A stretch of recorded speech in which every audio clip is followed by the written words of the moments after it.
მოგესალმებით. თქვენ უყურებთ დღის მთავარი ამბის ბლიც ანალიზს და დღეს გესაუბრებით იმაზე, თუ რა რეალური ვითარება გვაქვს ეგრეთ წოდებულ პროდასავლურ ოპოზიციურ ფლანგზე.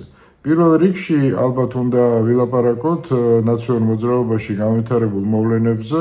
მოგეხსენებათ, რომ მიხეილ სააკაშვილმა მორიგი იდეა შესთავაზა თავის პარტიას, უпростоრად შესთავაზა ნანუკა ჟორჟოლიანს, რომ რაღაც ტიპის რეფორმირება ჩაატაროს პარტიის ახალი სახეებით და ამ შემდეგ და ასე შემდეგ. ეს არის პირველი შემთხვევა, ჩვენ ადრეც გვახსოვს, რომ აი ესეთი ტიპის რეორგანიზაცია იყო გამოცხადებული და რითაც დამთავრდა ჩვენ ყველაფერი ვნახეთ და მე მაქვს საფუძვლიანი ეჭვი იმისა, რომ ეხლაც წარუმატებელი იქნება ეს პროექტი და ამას აქვს თავისი მიზეზები. ბუნებრივია, მთავარი მიზეზი გახლავთ ის, რომ ეს პარტია არ არის კლასიკურ პოლიტიკურ საფუძვლებზე აშენებული, ხო?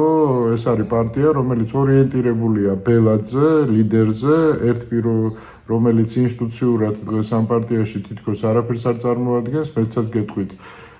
პატიმარია, მაგრამ მას შეუძლია ამ ტიპის ვოლუნტარისტული, მოდით ესე ვთქვათ, გადაწყვეტილებები მიიღოს, რომ გვერდიდან ადამიანს შესთავაზოს პარტიის რეორგანიზება, ხო? მაშინ, როდესაც პარტიას აქვს თავისი პარტიული სტრუქტურები, სადღაც თითქოს უნდა მიიღებოდეს რაღაც ტიპის გადაწყვეტილებები, მათ შორის რეორგანიზაციასთან, განახლებასთან დაკავშირებით, მაგრამ ჩვენ ხედავთ, რომ ესე არ ხდება. ეს არის კლასიკური ესეთი ავტორიტარული, მე ვიტყოდი ესეთი ტოტალიტარული სექტის მაგვარი რაღაცა წარმონაქმნი, რომელსაც რატომღაც პოლიტიკური პარტია ეწოდება. იგივეს თქმა შემიძლია ხელისუფლებაზე, სახელისუფლებო პარტიაზე, უпростоრად მიუხედავად იმისა, რომ მიხეილ სააკაშვილი და ბიძინა ივანიშვილი ძალიან მკვეთრად არიან ერთმანეთთან დაპირისპირებული, მათ აქვთ ერთი და იგივე ალგორითმი პოლიტიკაში მშენებლობის, პარტიული მშენებლობის და იქაც იგივე ხდება, ხო? ბიძინა არის ერთპიროვნული გადაწყვეტილებების მიღები, როგორც პარტიასთან მიმართებაში, ასევე მთლიანად სახელმწიფოში, ხო? სახელმწიფო ინსტიტუციურ მმართველობასთან დაკავშირებით, ანუ ის კიდევ უფრო შორს წავიდა, ხო?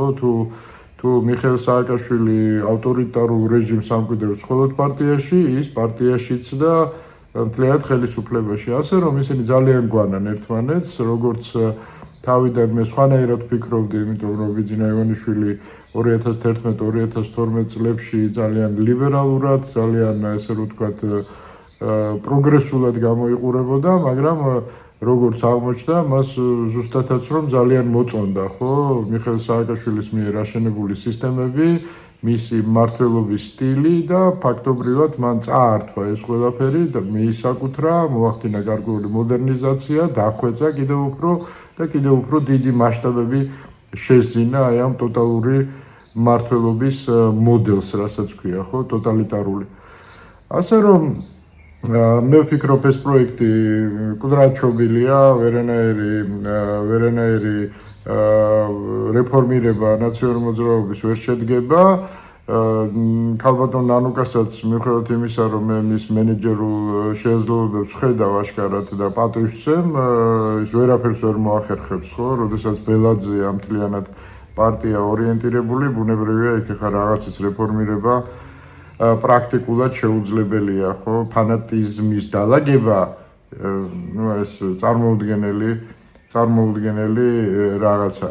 ასე რომ ვითარება არ შეიცვლება და საერთოდ უნდა ეს გვესმოდეს ჩვენ და ესმოდეს ამ პარტიაში ამ პარტიის თუ ვინმეს რამე სიკეთე უნდა, ხო, რომ ელექტორალური განვითარების პოტენციალი არ არსებობს, შესაძლებელია შენარჩუნება, რა თქმა უნდა და ეს მნიშვნელოვანი სეგმენტია ქართულ პოლიტიკაში და რაც შეეხება საშუალო სტატისტიკურ ამორჩეველს, ხო, ვის მომხრობასაც ისინი თეორიულად განიხილავენ, მისი წარმოდგენა არის ესეთი, რომ მას რა თქმა უნდა არ მოწონს აწმყო, ძალიან არ მოწონს არსებული ხელისუფლება, მაგრამ ამასთანავე არ უნდა წარსულში დაბრუნება, ხო? ანუ ის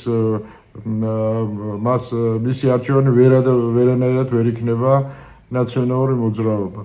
ამომრჩეველ საერთოდ იმდენად არც წარსული აინტერესებს და შესაბამისად არც აწმყო, მას ის არჩევას აკეთებს მხოლოდ მომავალზე და მომავალთან არ ასოცირდება არც ქართული ოცნება მისთვის, რა თქმა უნდა, არც ქართული ოცნება და არც ნაციონალური მოძრაობა. თავარია ეხლა რომ ეს მომავლის არჩევანის შეთავაზება მოხდეს პოლიტიკურ ბაზარზე, ჯერჯერობით ჩვენ ამას ვერ ხედავთ, მაგრამ იმედი ვიქონიოთ, რომ ახლო მომავალში ჩვენ ესეთ პროგრესულ, ახალგაზრდა, ნაკლებად კომპრომეტირებულ ძალებს ვიხილავთ. დღეს სულ ეს იყო, ამით გევშვიდობებით.